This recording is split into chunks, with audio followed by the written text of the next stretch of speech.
when you're mixing it with other traffic, it's really no game. But in some ways, you've really got to think like a tennis player to stay out of trouble. You've got to watch what your opponent, the other person on the road, is going to do. You've got to make sure you're in the right position to react, and you've got to be on the right foot. Making sure you're in the right part of the court, just as in tennis, requires a little bit of planning. Let's say I'm going to turn left at the intersection after the next set of traffic lights. Now, if I was out in the middle lane here, you can see that it's going to cause some confusion if I leave it too late to get over to the left. Really, before this set of lights, I need to be into the left. If I leave it until I've gone through, until I think, oh, there's my turn off, and start diving across through the traffic here, you can see what sort of confusion it could cause, and of course it could result in an accident. If you're into the lane that you need, you're not going to disrupt any other driver, and you'll be able to turn left. And if you make a mistake, if you're in the wrong lane, don't make a last-minute desperate dive across all the traffic. Let it be your mistake and continue on. Don't inconvenience everybody else. Go around the block. So you made a mistake, it'll remind you to concentrate a little bit better next time. Of course, it is possible a driver might start planning a lane change early enough and not be able to find a gap in the traffic. And that's when a bit of courtesy makes a lot of sense. If you see someone obviously wanting to change lanes, don't squeeze them out. Just ease up a little so they can carry out the manoeuvre safely. It always amazes me that people who might show courtesy and stand back to let someone through a door will slam the gate in someone's face when they're in traffic. Courtesy and a bit of common sense are also important on multi-lane roads where the speed limit is more than 60 kilometres an hour. Too often drivers travelling well below the speed limit sit in the right-hand lane, alongside someone travelling at the same speed in the left-hand lane. There's nothing wrong with travelling below the speed limit, but forming a moving roadblock only serves to build frustration in drivers who want to move more quickly. And inevitably that leads to people weaving from lane to lane in a bid to get past. All unnecessary, if slower vehicles keep in the left-hand lane. In fact, it's now law on multi-lane roads where the speed zone is above 80 kilometres an hour that you only drive in the right-hand lane while you're overtaking, or preparing to turn right at the next intersection. This also applies where there are signs advising traffic to keep left except where overtaking and the speed's below 80 kilometres an hour. If you stand back and watch the antics of traffic on multi-lane roads, it's not hard to understand the reason for the new law.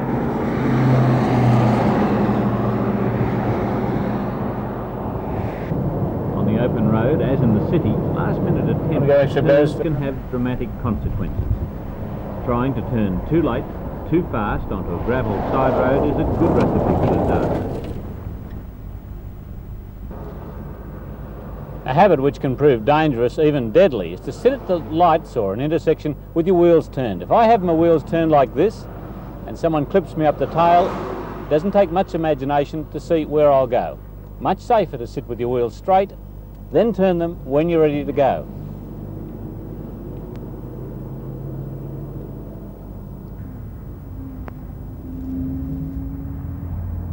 This habit of turning the wheel while you're waiting to turn right is an easy one to fall into, and you really need to keep checking which way you're pointing all the time. You have to keep reminding yourself.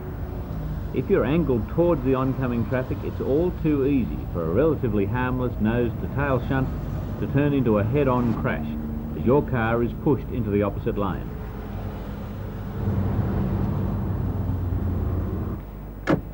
When it comes to keeping your car in the right part of the court, there's obviously a whole lot more to think about. And that's something you can do every time you go out on the road. See how well you can plan your progress. It makes your driving more interesting, and the more interesting a task becomes, then the better you generally do it. Just remember, in this game, there's definitely no arguing with the umpire, especially if it's a 10-ton truck. The ball's in your court.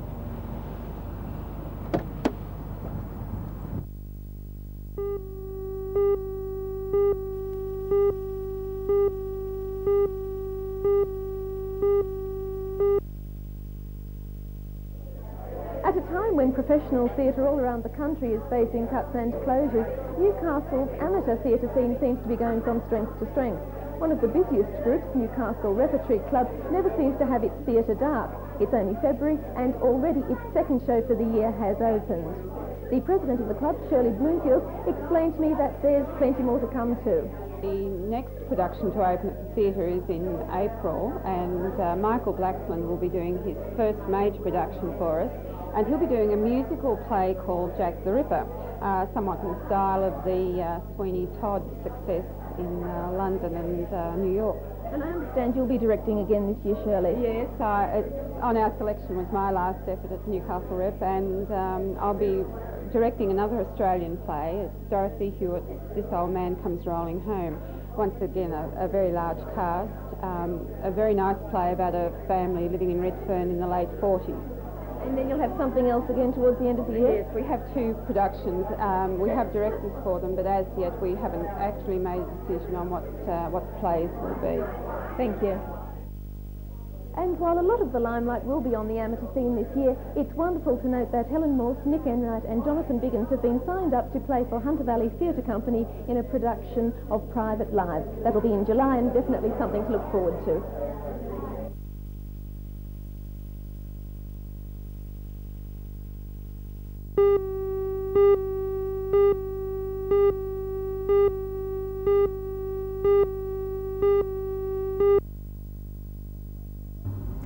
Anyone who's ever sat on a committee should find plenty to laugh about in 10 times tables.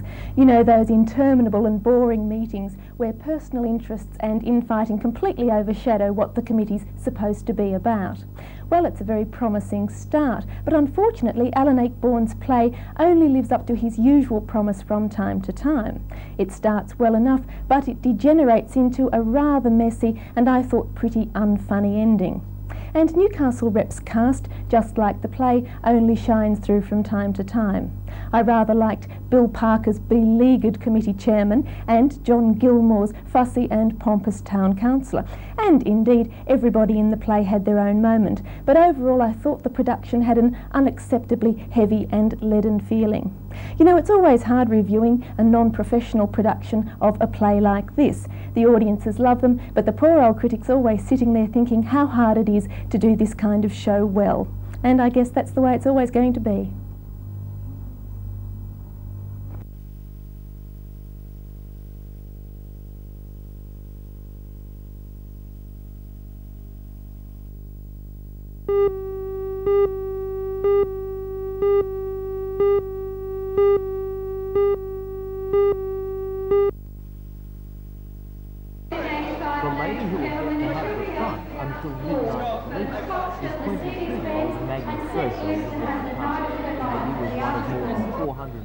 Women who squeezed their feet into a glass slipper at Charlton Square.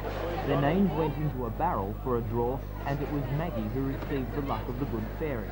Scott Bevan, topics writer to the Newcastle Herald, presented her with 2 tickets to the ball. Maggie also won a trip to the hairdressers and a new ball gown.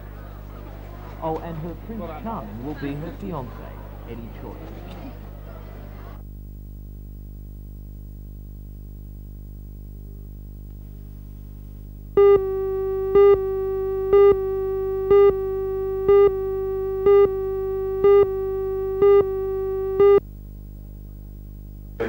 On Saturday, inland street carnival swings into action, featuring Ironmen, surf Malibu boards, swimming races and surfboat events.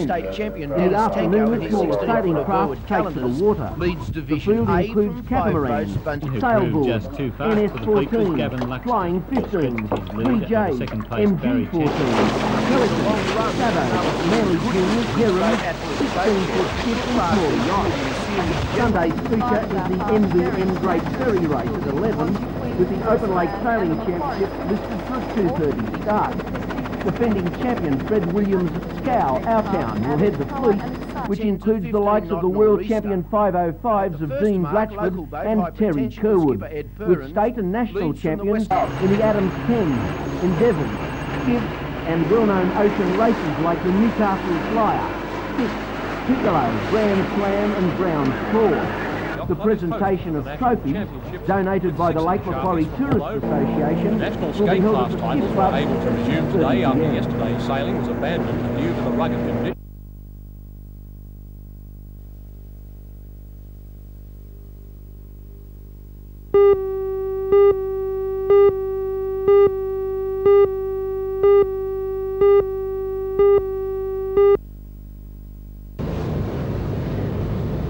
...210 motor cruisers made a colourful sight on Shoal Bay this morning in the sail pass organised by the Newcastle and Port Stephens Game Fishing Clubs.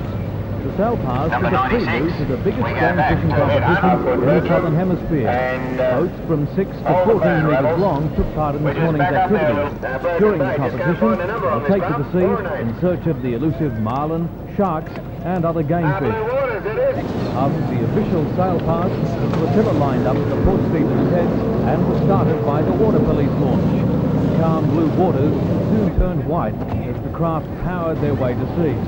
Organisers say it's possible some records could be broken this weekend, and all eyes will be on the weigh-in station over the period of the festival.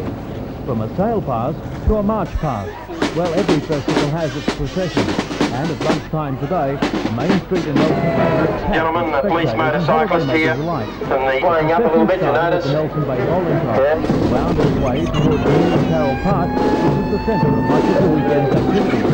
The Navy and Fire Brigade were there, along with pupils from the Nelson Bay Infant School. The members of the MG Car Club were all smiles.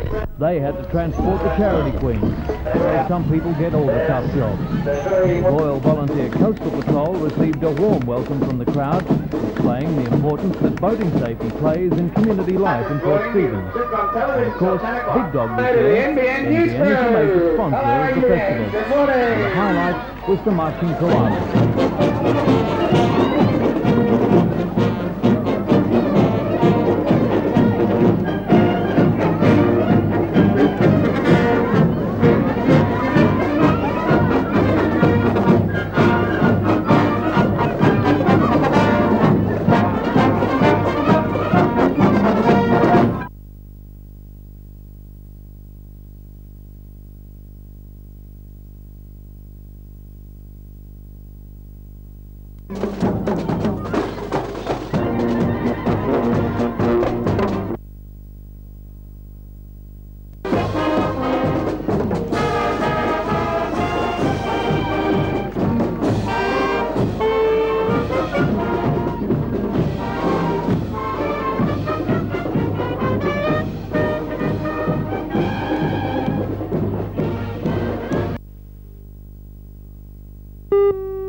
This person will specifically be looking after the needs of the International Youth Year committees in the Lower Hunter area, and I feel will be an excellent person to be able to refer to and make representations to the state government as and when necessary. How much is International Youth Year going to achieve, or will it just be a cosmetic move?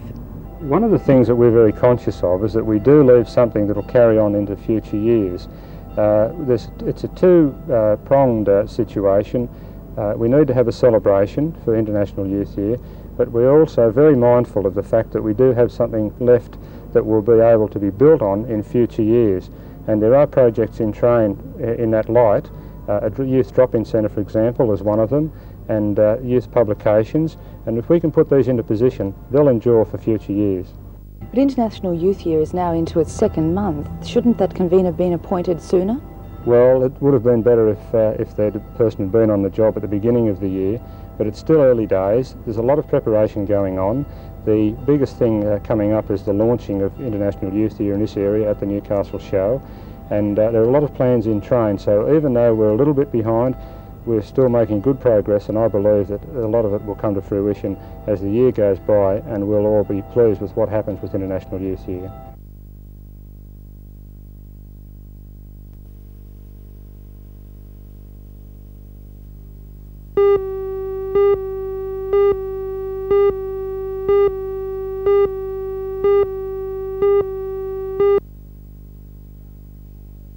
Newcastle's former Olympian Terry Charlton, regarded by many a keen judge as possibly the best ever local player, has been appointed as the Australian team manager. He is the expert commentator on NBN's basketball coverage. In what will be seen as a controversial move, the Australian Basketball Federation has also appointed Dr. Adrian Hurley as national coach to replace Lindsay Gaze, who has held the reins since 1972. Gaze had been offered the post as a full-time position, but rejected the offer. Gaze has been a byword in Australian basketball for many years, both as a player who represented at the 1960 Olympics and as a coach who has developed the team to a world standard.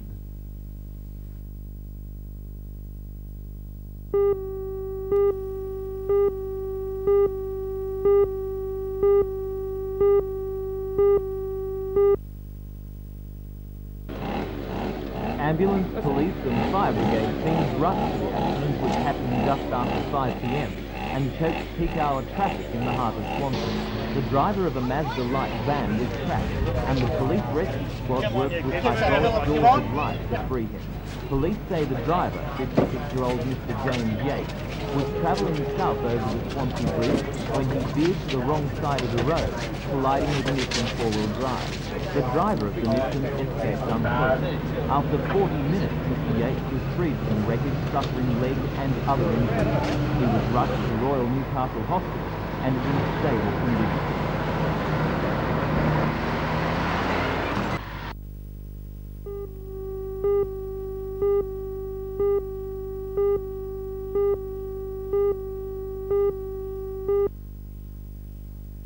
At National Park yesterday evening, Michelle Robinson and her mother Leonie talked to me about their netball careers.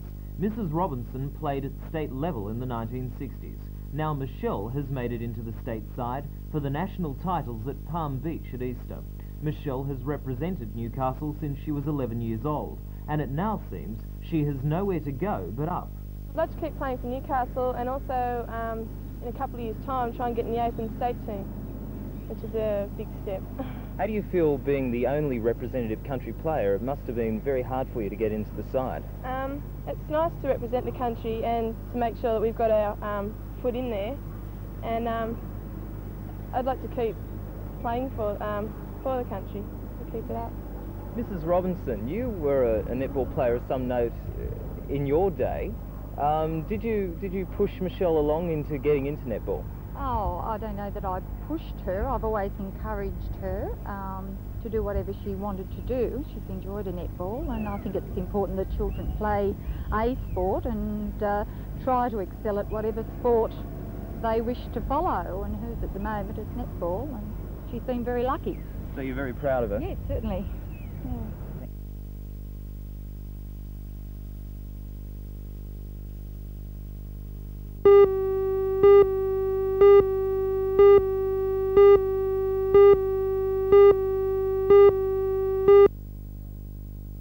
Stay that way. About 200 plumbers and apprentices attended today's seminar and heard a few of the horror stories of hot water installations. I've been involved in the third tier of government in these. Don't respond. Mounted in the shade of other buildings. They take up whole roof space. Inevitably produce a couple of banks down.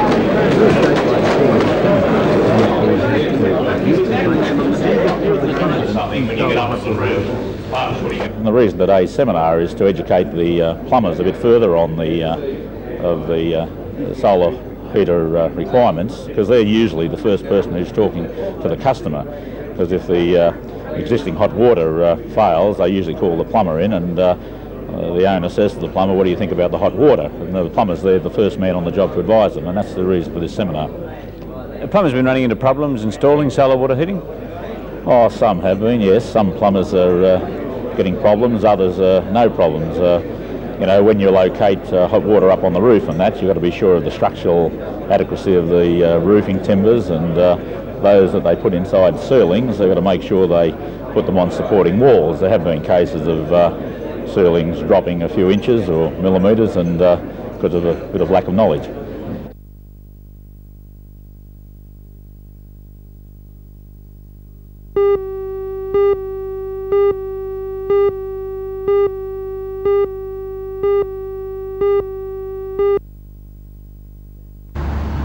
Standing grandly in King Street next to the City Hall, Nesca House has been a landmark for more than 40 years.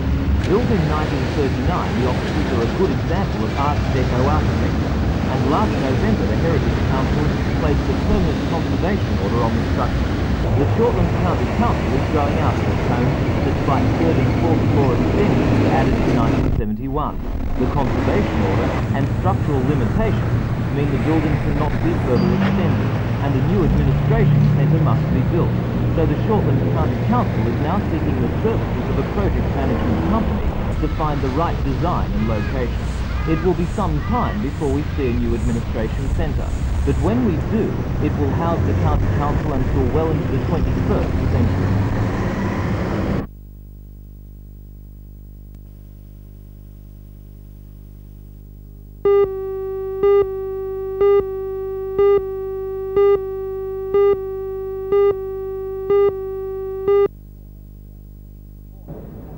Before handing down the sentence in the Supreme Court this morning, Mr. Justice Lee referred to a number of reports which were presented on behalf of the accused. A report from the Department of Health says that the accused had shown a gross dependency on his mother and came from an unstable family background. Various doctors' reports highlighted antisocial behaviour in the past. In handing down the sentence today, Justice Lee called the act an act of cold-blooded murder. He said the accused had shown no remorse at any time, and he handed down a sentence of life imprisonment.